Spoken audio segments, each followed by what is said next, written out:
নমস্কার বন্ধুরা, কেমন আছেন সবাই? সুকন্যার সংসারে সবাইকে স্বাগত জানাই। আজকে একটা নতুন রেসিপির ভিডিও নিয়ে চলে এসেছি। আজকে আপনাদের সঙ্গে শেয়ার করব তেল ছাড়া কাঁচা আমের টক ঝাল মিষ্টি আচার বা রেসিপি। এটা আপনারা কিভাবে বানাবেন সেখান থেকে শুরু করি। বাড়িতে কাঁচা আম থাকলেই বানিয়ে নিন এই চাটনিটা, খেতে দুর্দান্ত হয়, খাটুনি কম ছাড়া। তো আচার করতে গেলে একটু খাটুনি হয়, আর এই চাটনিটা তেল ছাড়া আর খুব খাটুনি কম। তো সেই জন্য আমগুলোর খোলা ছাড়িয়ে নিতে হবে, আর ছাড়িয়ে নিয়ে দেখো আমি এগুলোকে গ্রেট করে নিচ্ছি। তো চলো আমি এখন গ্রেট করে নিই, আর গ্রেট করার পর আবার ফিরে আসছি। তো অবশ্যই আমগুলো ছাড়ানোর পর ধুয়ে নিতে হবে, তারপর ভালোভাবে গ্রেট করতে হবে। তো গ্রেট করার পর আমি আপনাদের দেখাচ্ছি কেমন হয়েছে। ভিডিওটা কিন্তু তোমরা সবাই ফুল ওয়াচ করে দেখো, তার কারণে বুঝতে পারবে আমি কখন কিভাবে এটা বানালাম। তো দেখো এটা হয়ে গেছে, একটু আমের রসটাও বেরিয়েছে। এই দেখো এরকম জিরে জিরে করে গ্রেট করে নিয়েছি। আর এখানে কি কি দেব সেটাও দেখাই। এখানে আমি 1 বাটি চিনি নিয়ে নিয়েছি। তো সেই চিনিটাকে এখানে দিয়ে আমি ভালো করে মিশিয়ে নেব। তো দেখো চিনিটাকে আমি দিয়ে নিয়েছি, আর হাতে করে ভালো করে মিশিয়ে নিচ্ছি। আর এরপর আমি মোটামুটি 15 মিনিট এটা রেখে দেব ঢাকনা দিয়ে। তার কারণে কি হবে, চিনিটা একটু একটু গলে যাবে, গলে গিয়ে আমটার সঙ্গে মিশে যাবে। তার কারণে তেল দিতে লাগবে না, এখানে জল জলের মতো ব্যাপারটা হয়ে যাবে। আর তারপর আমি কড়াতে ঢেলে নিয়েছি। দেখো গ্যাস কিন্তু এখনও জ্বালাইনি, আগে কড়াই ঢেলে নিয়ে তারপর আমি গ্যাস চালালাম। তো তোমরাও যদি আমের এই টক ঝাল মিষ্টির রেসিপিটা করতে চাও তাহলে এইভাবেই, এই পদ্ধতিতেই করবে। আর তারপর গ্যাস চালিয়ে দিয়েছি, রীতিমতো গ্যাসটা অল্প ফ্লেমে রেখে দিয়েছি, হাফ ফ্লেমে, খুব কমও না খুব বেশিও না। আর এটাতে কি হবে, চিনিটা আস্তে আস্তে গলবে, গলে এটা একটু জল জল মতো এখন হবে। আর যেহেতু চিনি আছে তো গ্যাসটা যদি আমি জোরে দিই তাহলে চিনিগুলো পুড়ে তলায় ধরে যাবে, সেই কারণে গ্যাসটা অল্প করে দিয়েছি। তো চলো আচারে দেওয়ার জন্য ভাজা মশলাটা তৈরি করি। এদিকে 1 চামচ মৌরি নিয়েছি, 1 চামচ 5 ফোড়ন, আর 1 চামচ গোটা ধনে। ব্যাস এই কটা জিনিসই লাগবে, এর থেকে বেশি কিছু এটাই লাগবে না। তো কড়াতে নিয়ে নিয়েছি সেটা সসপ্যানে। আর চলো এদিকে আমটাও হয়েছে, দেখো চিনিটা গলে গেছে। আর চলো ভাজা মশলাটা ভালো করে নিই। তো আমি সসপ্যানে ভাজা মশলা নিয়ে গ্যাসের আরেকটা দিকে বসিয়ে দিয়েছি, আর ওই দিকেও গ্যাসটা আস্তে করে এগুলো ভালো করে ভেজে নেব, যতক্ষণ না ফটফট করে আওয়াজ হবে, মানে মশলাগুলো হয়ে গিয়ে একটা ফাটার শব্দ হবে ফটফট করে, তখন মশলাটা নামাবো। আর তারপরে গ্রেট করে নিতে হবে, মানে গুঁড়িয়ে নিতে হবে। তো চলো এটা হয়ে যাক, এদিকে ভালো করে ভেজে নিচ্ছি উল্টে পাল্টে নেড়ে চেড়ে। আর ওদিকে আমটাও কিন্তু ফুটছে অল্প আছে।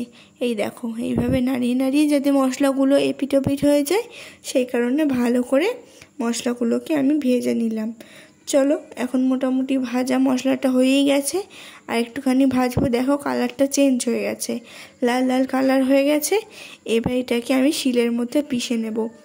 শিলে পিষতে পারলে তো খুবই ভালো, আর না পিষতে পারলে তো মিক্সডই আছে। শিলে পিষলে কী হয়, মশলার গন্ধটা খুব সুন্দর হয়, ফ্লেভারটাও সুন্দর আসে।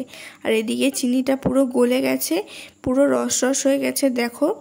আর চলো মশলাটা এদিকে বেটে নিই। এই যে আমি শিলে দিয়ে নিয়েছি, চলো বেটে নিই, তারপর ফিরে আসছি তোমাদের কাছে।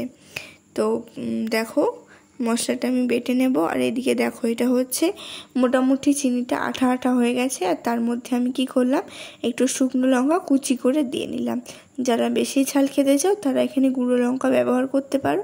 আমি এটা বেশিরভাগ টকই রাখবো, তাই একটু শুকনো লঙ্কা দিয়েছি যাতে মাঝে মাঝে মুখে আসে, আর শুকনো লঙ্কাটা একটু ঝাল ঝাল হয়ে যায়। এদিকে দেখো আমার মশলা করাটাও হয়ে গেছে, ভালোভাবে মশলা করে নিয়েছি।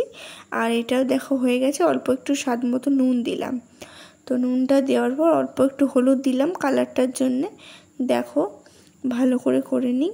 তো আমটা সবসময় নাড়তে হবে যাতে তলায় চিনিটা বসে না যায় বা কোনো রকম কিছু না হয়। তো দেখো সেই জন্য আমি সব মশলাগুলো দিয়ে ভালো করে নাড়িয়েই যাচ্ছি, পুরো কালারটা মিশে গেছে। আর তারপর ভাজা মশলাটা আমি একদম শেষে দিয়ে নেব। এই যে ঝোল ঝোল বা গ্রেভি ব্যাপারটা, এই গ্রেভিটা পুরো বসে যাবে, পুরো আঠা আঠা হয়ে যাবে, তারপর আমি গুঁড়ো মশলাটা দেব। তো চলো এটা আরেকটু ফুটবে। তো দেখো অনেকটা ফুটেও গেছে, এই যে বড় বড় ফুট ধরেছে। এর মধ্যে অল্প অল্প করে গুঁড়ো মশলাটা দিয়ে আমি মিক্স করে নিচ্ছি। তো দেখো গুঁড়ো মশলা অল্প দিয়ে দিয়েছি, আর এটাকে ভালো করে মিক্স করছি।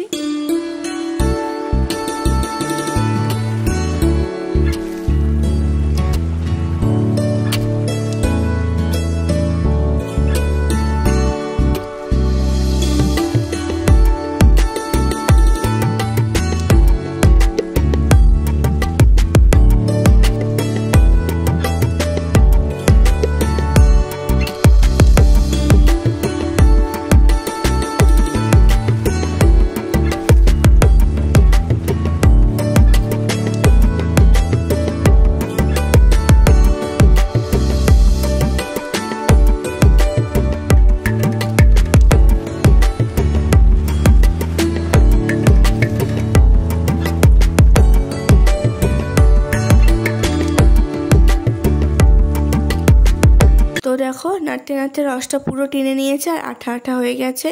তখন গ্যাসটা বন্ধ করে 1 ঘন্টার মতো কড়াতেই ছেড়ে দিতে হবে। আর তারপর এভাবে একটা থালায় নামিয়ে ফেলো আর তারপর এটাকে ঠান্ডা হতে দাও। তো আমি একটু এখন কেটে দেখাচ্ছি। ওপরটা শক্ত হয়ে গেছে, তলাটা আছে জেলি জেলি মতো। তো এই দেখো ওপরটা এখন শক্ত শক্ত হয়ে গেছে আর তলাটা রয়েছে জেলি জেলি, বুঝতেই পারছো।